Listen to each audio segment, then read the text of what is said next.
What's up, everybody? I hope y'all are good because we're back with another one. And listen to this. Mase has called out Charlamagne, and now Charlamagne has responded. We all remember Mase, one of the biggest rappers of the late 1990s at the turn of the millennium, before he stepped away to become a pastor. And depending on who you ask, there are different stories about why that shift happened. Mase has said he felt spiritually led at that time. But some folks from Harlem tell a different version, claiming there was street tension between two guys, Pop Lahi and Baby Mane, I hope I'm saying that right, who were at odds with each other. The story goes that one of them was backing Mase, while the other had issues with Harlem World and allegedly robbed Cardon for his chain, and all kinds of drama surrounded that situation. That's what's been said, allegedly. Now, Charlamagne has long questioned Mase's legacy. He's argued that Mase wasn't even a top 5 lyricist at Bad Boy back then, and has also described him as someone who comes off conflicted and hard to trust fully. He's even implied that Mase ran to Christianity to escape whatever consequences might have been waiting in the streets. So I put up a chart showing how the disciples actually died, because anybody truly walking in the Christian faith should understand what sacrifice looks like. I wanted people to see that clearly.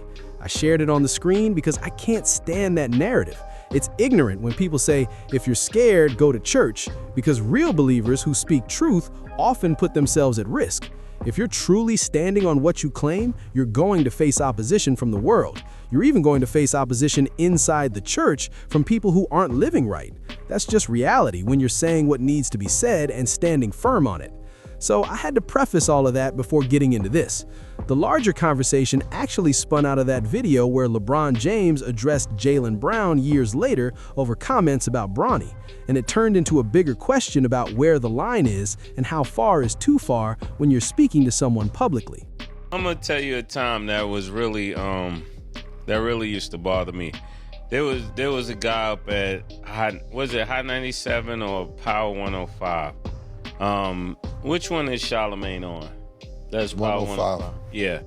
So it seemed like every time something came up, Charlamagne would just talk about my name, like just go in a negative direction. I didn't know what was the connection that we had or where our paths crossed or what happened, but it just seemed like he always had a negative take about me.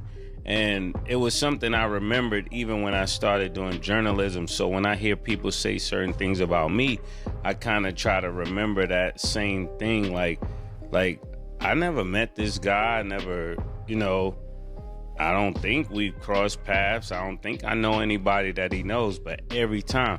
And I think it's possible for you to just not like somebody.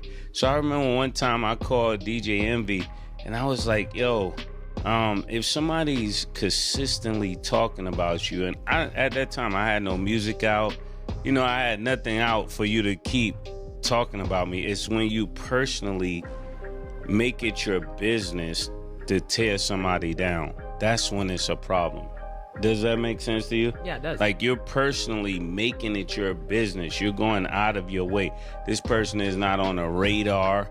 They're not doing anything in the public side, At that point, that merits the #1 show in the country to be talking about this person, right? When you're hot, you talk about things that's hot. If they're not hot, you shouldn't even be talking about it because it's not relevant to the show. And I would sit there and be like, man, why does this guy just keep talking about me? So I think that's when it's wrong. When you're consistently harping on a person, like you're making it your business. It's almost like when Ken was talking about Ben Simmons, right? And Ben Simmons starts saying he got mental illness or whatever he's saying. We begin to go off of that subject for that particular case, right? Because you don't want it to feel like you're just constantly standing on a person that has nothing to do with what you're talking about. And it doesn't merit the energy that you're giving it. So that's what I would say. When's it going too far, the exact question? Basically, yeah, when you really can't forgive or move on.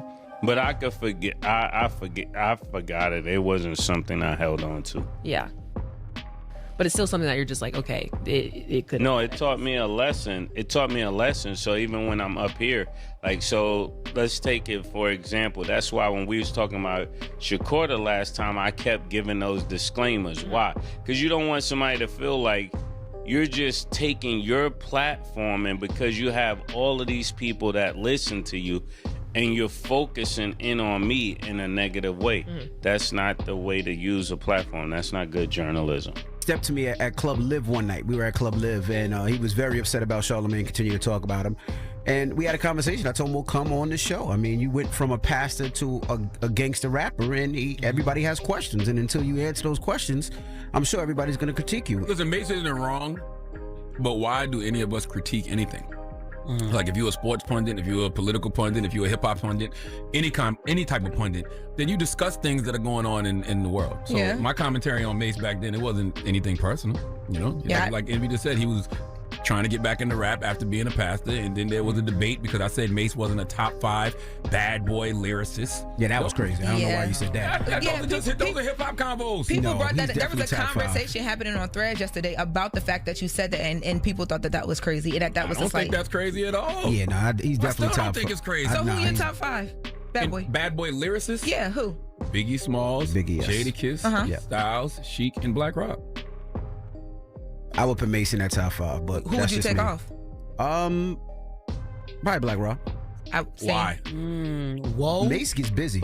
Like Mace gets busy. I know we look at Mace and we hear been around the world. Yeah, he does those records, but Mace is lyrically, he gets Black busy. Rob get busy too. God bless the dead. I'm not saying he doesn't. One of the best storytellers hip hop ever Definitely seen. is, but I wouldn't take Mace out of that Now, conversation. if we say top bad boy artist of all time, Mase is 2 or 3. But I think when you talk Probably about 2. lyrics, I think you talk about Mace. Mace was one of the original punchline kings. Mace gets busy. But once again, what is the point of talking about?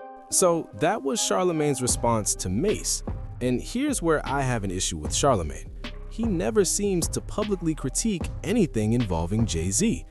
I'm not saying he needs to attack him or go overboard, but my concern has always been when commentators appear selective. At the time, Mase felt like easy target practice. His transitioning from pastor back into hip-hop was always going to spark criticism.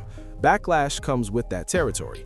But when you repeatedly focus on one individual and keep revisiting their flaws over time, it starts to look intentional, especially when there are other figures you won't even lightly question. You didn't address the rumors around Jay-Z until your comment section forced the conversation. And if Jay-Z is completely innocent, then the people spreading falsehoods should absolutely face consequences, right? But you won't even frame it as a rumor the way you would with other celebrities. And that's why some people side-eye Charlamagne, because it feels like he has favorites, artists he protects no matter what. Meanwhile, Mase hadn't really done anything personal to him. Now, if we're debating artistry or ranking rappers, that's fair game. Everyone is entitled to their musical preferences. I never knock anyone for that, because taste is subjective. What resonates with one listener may not connect with another. But when criticism becomes repetitive and consistently directed at the same person, it starts to feel deeper than commentary. It begins to look personal, almost like there's an agenda behind the mic. And that's where audiences start questioning motives. Let me know what you think in the comments. Thanks for watching, and make sure you subscribe to the channel.